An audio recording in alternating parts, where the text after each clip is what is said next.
16 famous, Sydney? I don't know, Jeremy. Why do you think it's famous? I have no idea.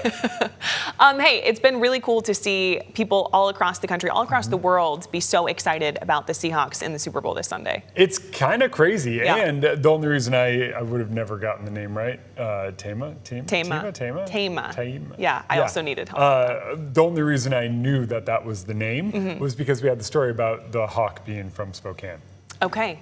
Well, at least you knew. That's something. I know. I knew something about football. And you know a lot about the weather.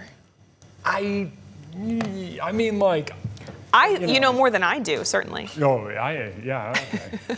I mean, if you put it that way. But seriously, weather is like a crazy thing. I feel like I always get to learn something new, and that's one of the cooler parts of the job. Check it out. Wind starting to pick up high. Pretty cool, but look at that sea of fog down below. Clouds up high. Well, those are why we didn't get to see widespread sunshine today.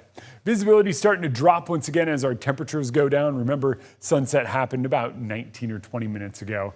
And when that sun goes down, temperatures drop. And when temperatures drop, when you have moisture in the low atmosphere and a ridge of high pressure overhead, fog. And we're back in it. Pretty widespread as we get into the day tomorrow. We'll eventually see increased visibility, but that comes with wind and a big change. So right now, big ridge of high pressure.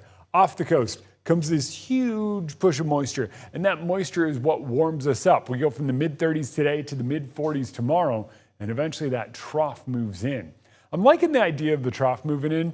Not necessarily for cooler weather and snow up in the mountains, because unfortunately it looks like a lot of the activity misses us next week, but because it's finally a break from the fog.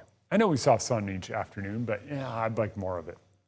Saturday we get our rain to move in, or tomorrow we get our rain to move in the afternoon. It persists through the evening and eventually moves out overnight. We'll wake up to dry conditions Sunday morning. So let's say you want to get out those pregame jitters and go for a run around the block or throw the old pigskin in the yard. Sunday morning's the time. That's what they say. Sunday morning's the time to do it. We'll eventually see those showers lifting in by Sunday afternoon. So if you're doing any grilling for the game, just kind of play it by ear or be ready for a little bit of rain. One of my neighbors has like this tent he sets up over it. I'm like, hey, that's a pro move maybe. I don't know how grilling works. I'll have to go over to Mark's and see how he does it. Monday morning, waking up to a little bit of rain and snow up in the mountains. Now, we talked about that big pattern shift. It looks like most of the activity, most of the colder weather, and most of the moisture winds up to our south next week. We wind up on the northern edge of it, which means we're in a trough, but we don't have any storms going by.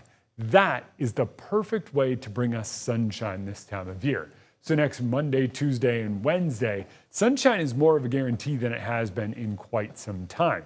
With that sun and our higher sun angle, it's pretty safe to say we'll climb into the mid-40s. We also do that this weekend as rain takes over the inland northwest.